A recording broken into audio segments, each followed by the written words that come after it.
Hello again, I'm back for another video. In our last video, we managed to clear the Halfling Complex, and we cleared the bonus dungeon Storm Peak and freed the people of Dearth. So now we are kind of in a place where we can do a number of different bonus dungeons, or we can move straight on to Daikara, the last Tier 2 dungeon. There's one dungeon I would like to do before I do Daikara, and that's the Ruin Dungeon, just sort of a puzzle dungeon. So, where am I on this list? There I am.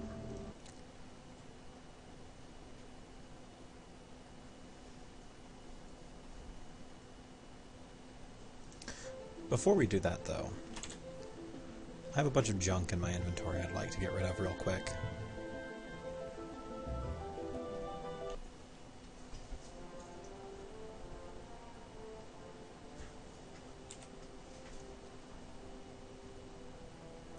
We're still just short of completing our first alchemist quest for a Grimly. We'll need a pouch of bone giant dust. I was hoping we'd get one in the Halfling Complex, but it just didn't seem to work out that way.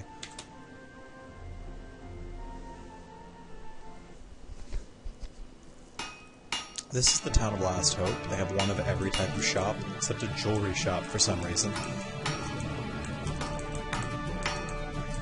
We're not going to go in anywhere yet, though. We're just going to go down here and pick up this quest from the alchemist. Now, they have three options. One that gives strength and constitution, one that increases your armor, and one that increases your generic talent points by 2. So we're going to take the last one. These other two options are great, and we might come back and do this later. But the first one we're always going to want is these 2 generic talent points in pretty much any character. He also gives us a quest to go check out a nearby graveyard, though we may never do that on this character, as it's a very difficult quest.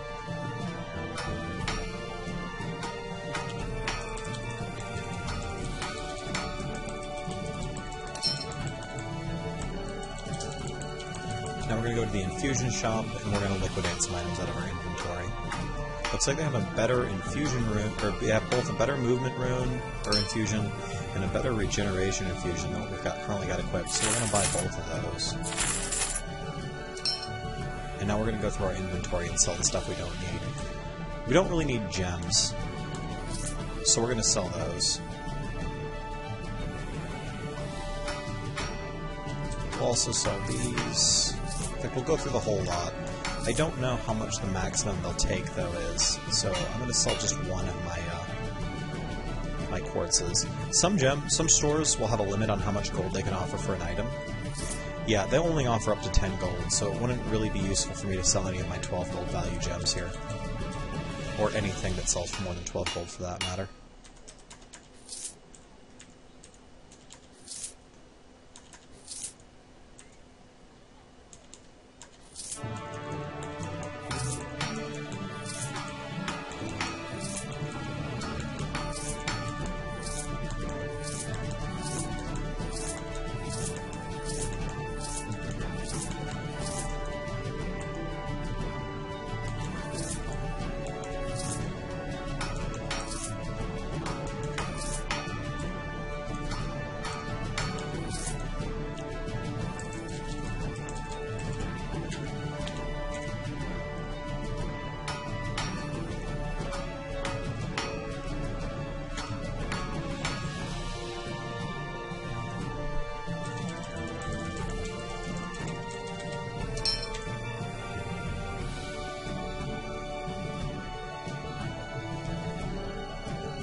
You know, on second thought, we're going to do the graveyard. I haven't lost any lives yet. My gear's pretty good. I think I'll take a risk.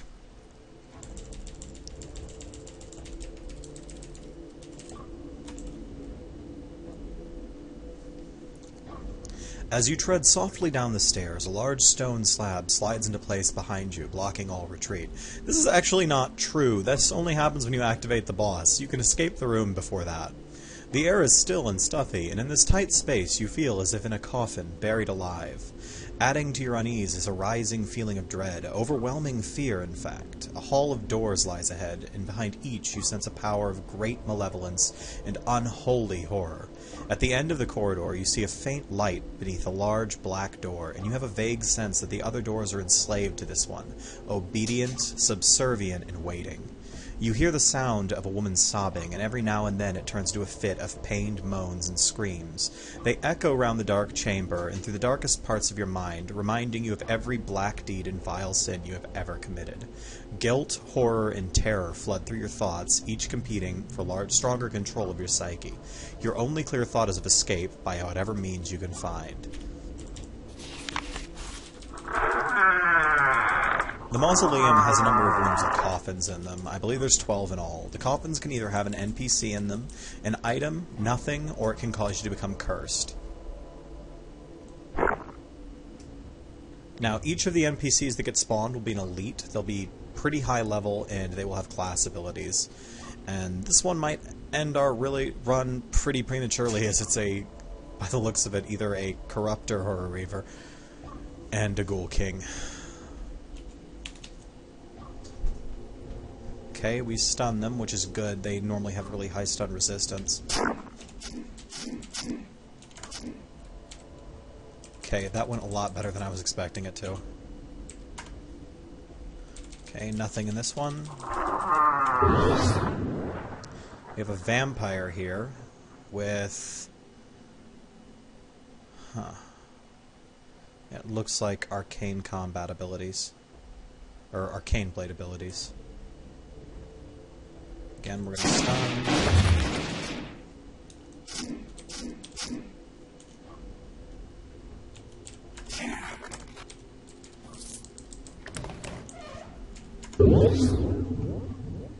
Another vampire. This one has necromancer abilities.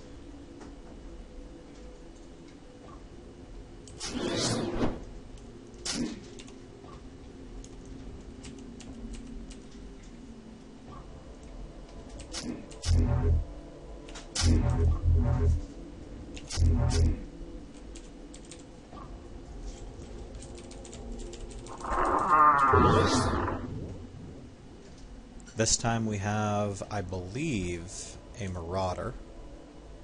You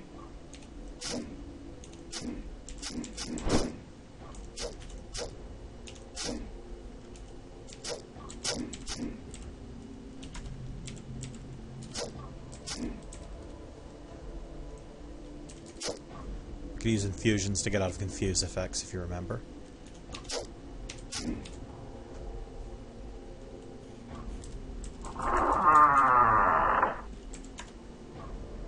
Okay, now we've gotten a curse from opening this coffin. And this can happen. It won't always happen every time you go to the mausoleum, but you basically get a new talent tree for free. And at the first level, it only does bad things. It makes it so your weapon has a curse on it. In this case, our mental save has a 20% chance to be reduced by 9% when tested. So if we get hit with a mental effect, one time in 5, it'll be reduced by 10%. It's basically a non-issue for us. If we decide to put more points into this talent tree that we got, it actually becomes a beneficial effect. So getting hit by the curse isn't really a bad thing, especially if you have extra talent points to spend. And speaking of talent points to spend, we gained a level recently, so let's spend those.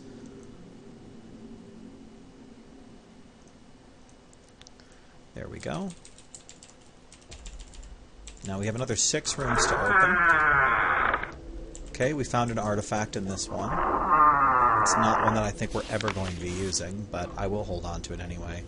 The Mighty Girdle increases armor by 4, maximum encumbrance by 70, and knockback immunity by 40%. It's not good on its own, but it's part of a set with another artifact that will make it have a very large HP boost on it. So if we do ever find those gloves, that'll be a nice thing to find for the late game. Okay, we have a Ghoul King here, and Strength of Purpose. I think that would make him a Temporal Warden, but I can't remember offhand. Yeah, Spin Fate. He's a Temporal Warden. They use temporal damage. They're basically time mages, and in these particular cases, they're a time mage sort of fighter hybrid.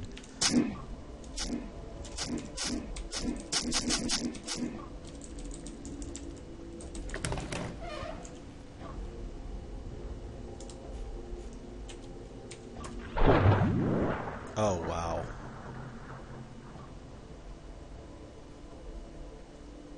Skeleton Master Archer Archmage.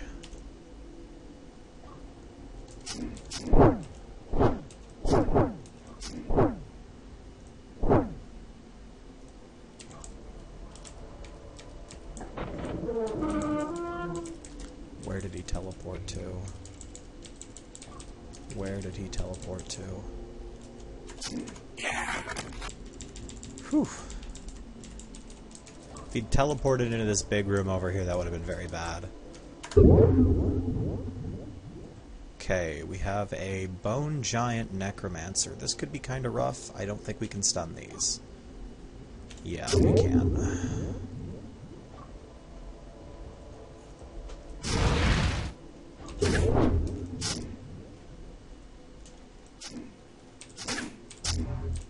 With Necromancers, you generally want to kill the things that are most threatening first when they get summoned. If you get into the trap... Oh, this is an interesting effect ghouls can do. It's called Retch. When you stand in it, you take damage and the ghoul gets healed. It's not a lot of damage to me right at this point, though, so I'm not going to worry too much about it. With Necromancers, you want to kill whatever adds they summon that do the most damage first, which means Skeleton Mages, Skeleton Master Archers, and Armored Skeleton Warriors.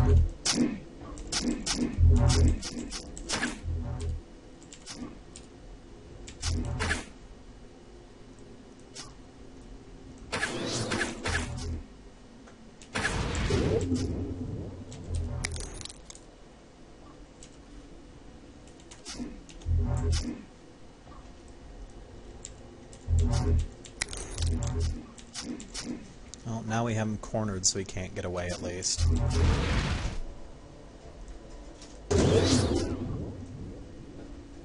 And we're going to keep using this Wild Infusion. He doesn't really have any negative debuff effects, but it does reduce the damage we take by a little bit. And the damage he's doing is actually really high.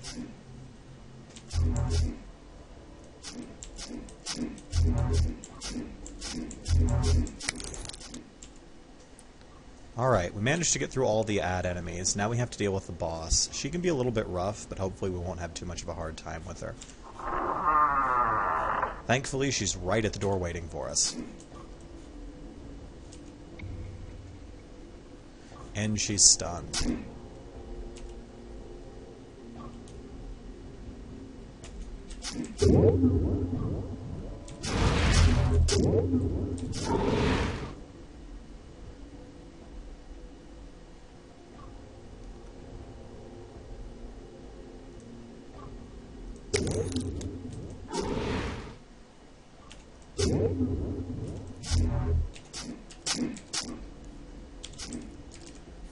And we managed to beat her.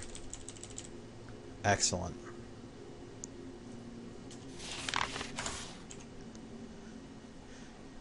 Okay, she dropped an Unstoppable Mauler, which is a two-handed Great Maul that has a Sunder Armor effect. It basically gives you a free attack 15% of the time that reduces your target's armor. It also gives pinning and immunity, knockback, and accuracy. If this was one-handed, it would be great, but unfortunately it's a two-handed weapon. We also found Elderall Last Resort, which is a sling, which would also be really nice, but we're not really using ranged attacks on this character.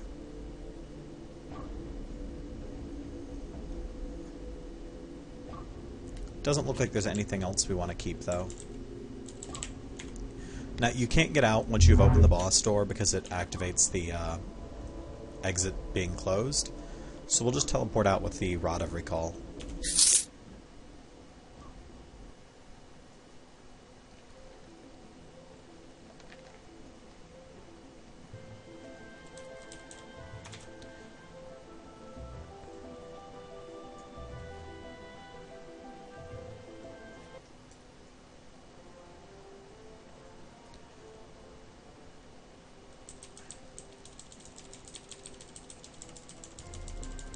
Now, I don't know where the Ruined Dungeon is, because its location changes in every game. But it's the next dungeon I want to do, and it's an interesting, fun little thing. It's basically a puzzle.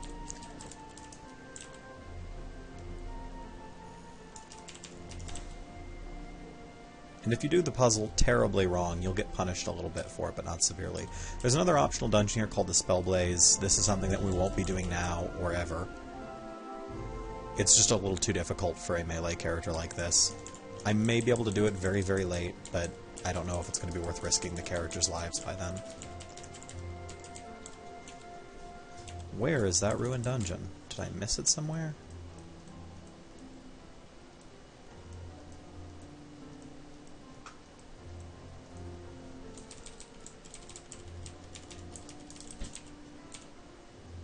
The Ancient Elven Ruins is another bonus dungeon that we may do later. There it is.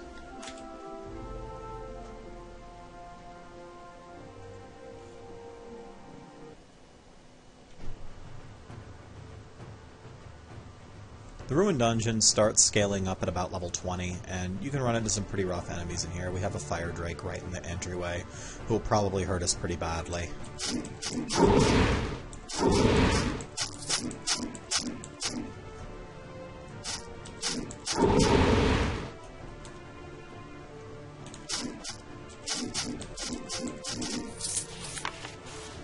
And our first clue for the puzzle that covers the entire instance is the river flows in its bed of stone.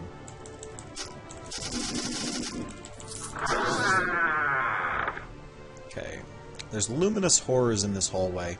They're a type of horror enemy that does light damage, and they're pretty rough. They always come in a pack of 3, and they can do a lot of damage very quickly, as you're probably noticing. This isn't a great place to be fighting them either.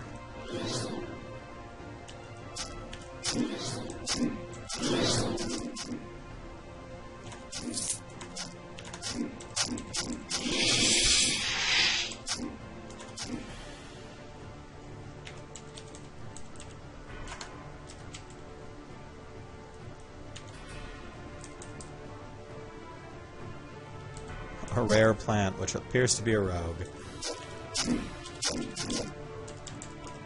I don't know how a plant ends up becoming a rogue, but...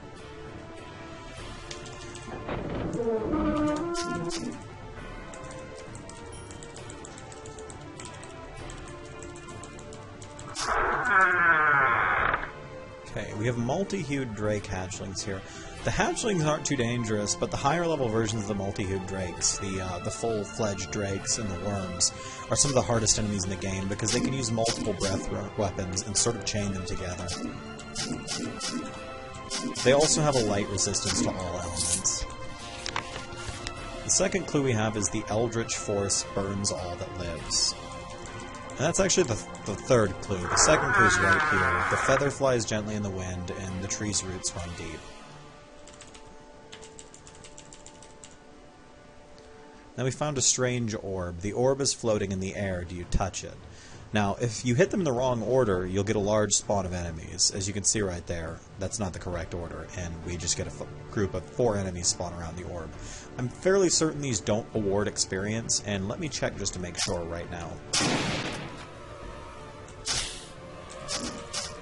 Yeah, they don't give any experience at all. It's to prevent people from going in here and scumming by just reloading the orbs over and over again.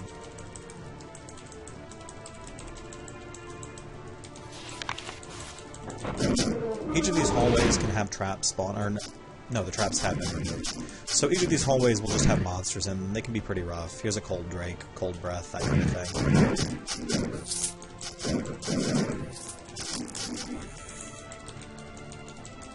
And pretty much any type of enemy can spawn in here too. The variety isn't set.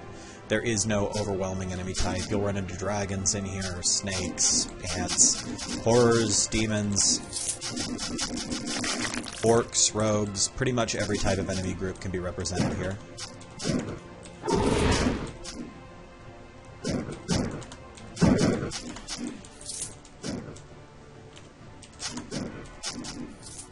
Here's another one. The orb is covered in dust. Now, I don't think that lined up with what the quest clues were, so we're going to find all the other orbs first.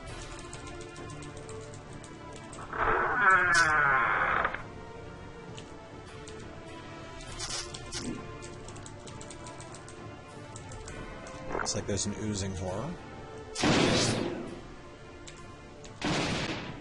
And a snow giant thunderer.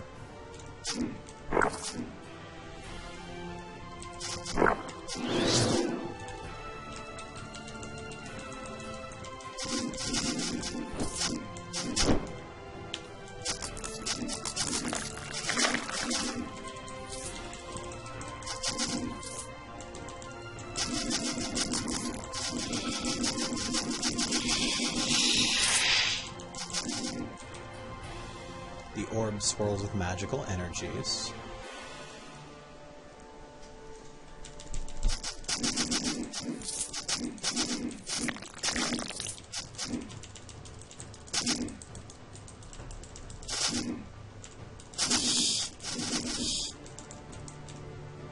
The orb seems to drip water.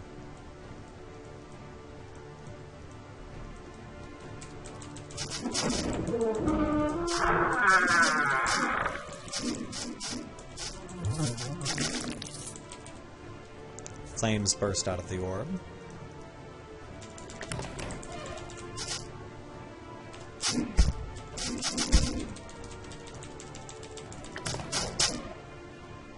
I wish I hadn't gone so far into that room.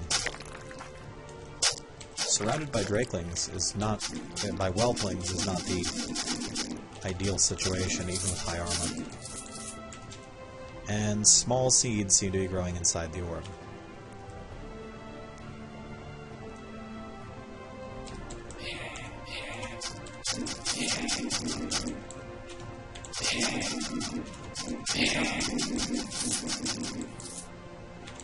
So, if we remember our clues, and we'll go back and check them real quick. The first clue was that the river flew in its bed of stone. The second clue was that the feather flies gently in the wind and the tree's roots run deep. And the third clue was the eldritch force burns all that lives. So, the orbs we're going to hit are water,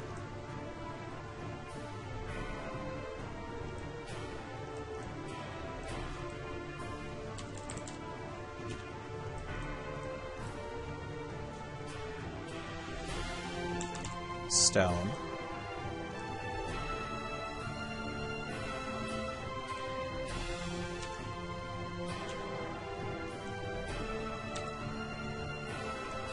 air,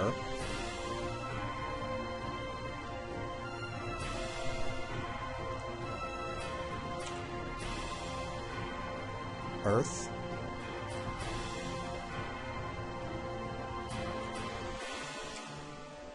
magic, and fire. The positions of the orbs is going to change in every game.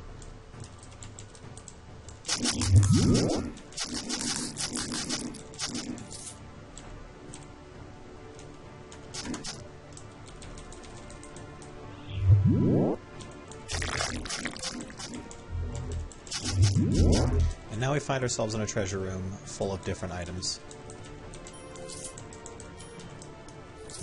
Sometimes you can find multiple artifacts in here. Usually it'll just be a lot of green ego items and one artifact in the center.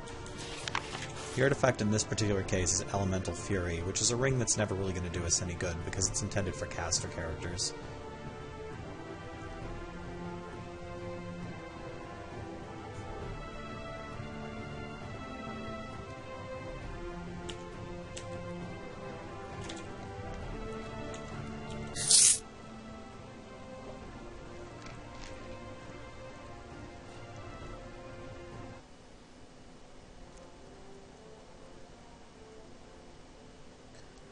Now, we don't really have enough time for Daikara right at the moment, so let's see if we can find the last optional dungeon on the map that we should be able to do without any trouble.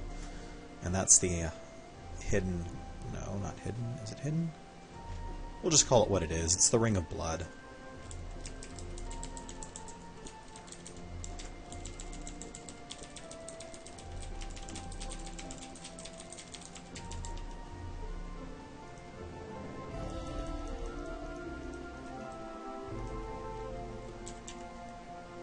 The Hidden Compound, that's what it's called. The Hidden Compound will find us in a series of very large floors. And the only enemies you'll find here are enthralled slaves and slavers. If you kill the slavers, it frees the slaves, and they'll stop being hostile to you. So when you run into these packs, just make a beeline for their leaders, and it'll open them up. The slavers appear to be archmage-type enemies. They do a lot of elemental damage and arcane damage, and they can hurt really badly if you can lock them in at once. The slaves you free will follow you around on the floor, though, and they can eat up a lot of the hits that would otherwise be coming in for you.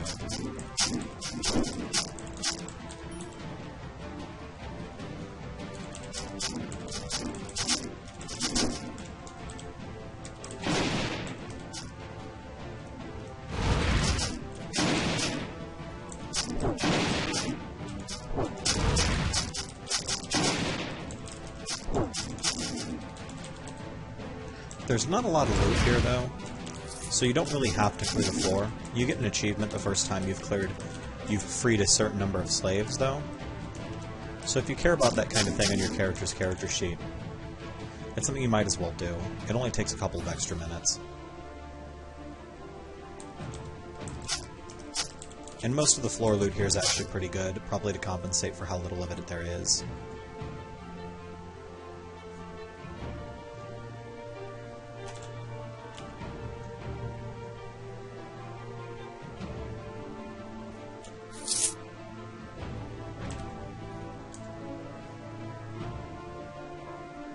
Okay, we have a bulwark.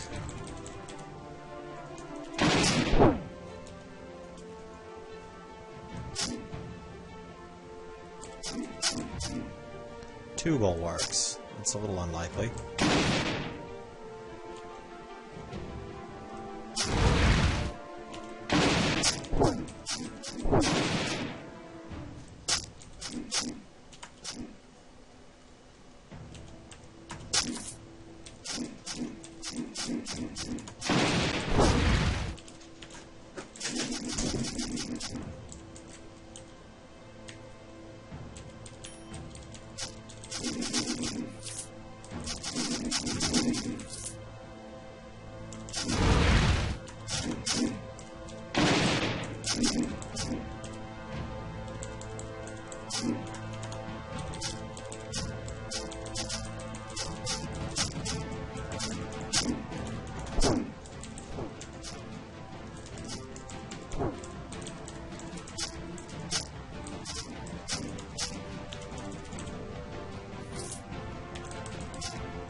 There we go, we have the achievement. I don't feel like sticking around here, so let's see if we can find the exit go on the next floor.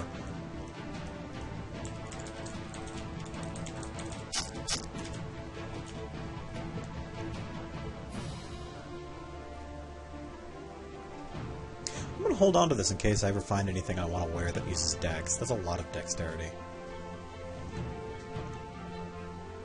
I don't recommend doing that. If you ever find an item that's got a lot of a primary stat on it that might be used for an equipment requirement, just hold on to it. Keep it in your inventory. It's only a little bit of added weight, and it's nice to have something that boosts your stat by a lot late in the game. The same thing goes if you want to boost a skill. You don't have to have the base stat to max a skill or put points into skill. You only have to have the modified stat. And here we are. This is the last floor, and it's kind of a boss floor. The person at the entrance isn't really a boss, he's a unique enemy. And he gives us some options. We can either attack him because he's a slaver, or he's going to offer us the chance to play a game. The game is that we will control a pawn, and they will control a pawn, for 10 rounds, and if our slave survives, we win an item called Blood Collar. If we lose 150 gold. It's not really a big deal, so we're going to do the quest.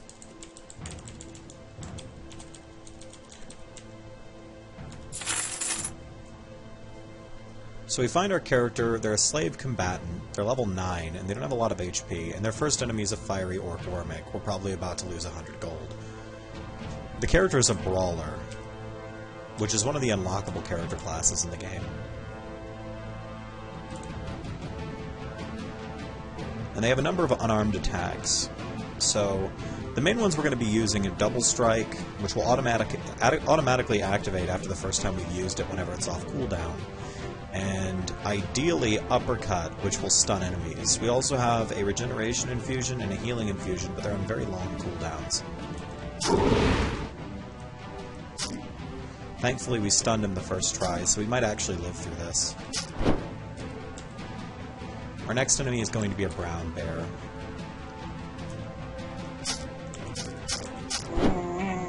followed by a copperhead snake. We have an ability called Spinning Backhand, which is kind of like our Rush, but the range on it is really terrible.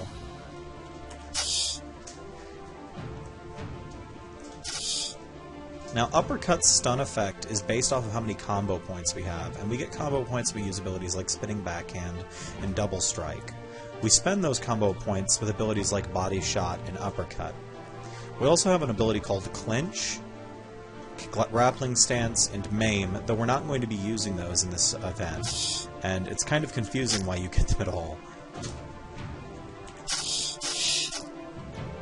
We have another bear, this time a grizzly, which is the top kind of bear.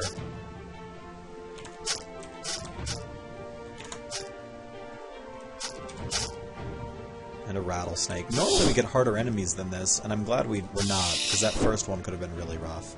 Okay, now we have a cut purse, which is a rogue type of enemy, as you know, and they can be a little hard to deal with, so we're going to lead them away until we get our abilities off of cooldown. And then another Wormic enemy. That's not good.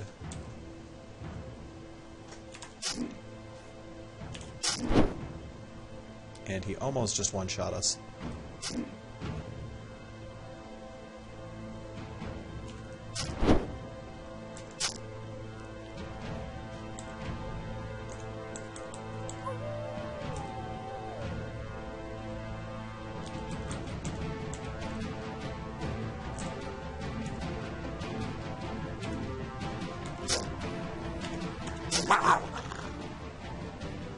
Needless to say, the assassin's a lot more dangerous than the wolf.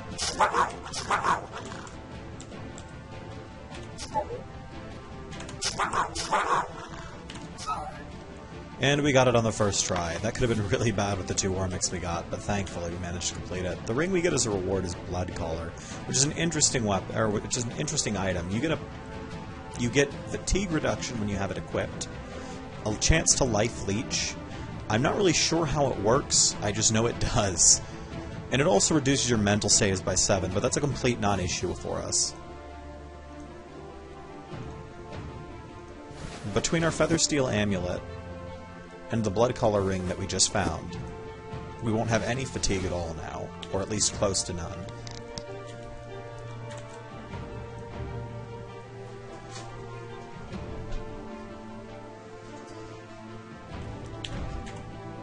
Wait a second. Maybe I'm miscalculating. Oh yeah, I was pretty considerably. Wow, we had much more fatigue than I thought we did. This should help with our stamina consumption issues at least.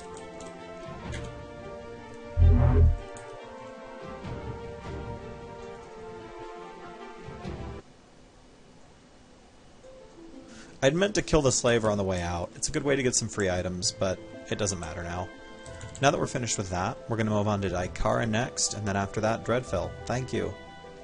Have a great one.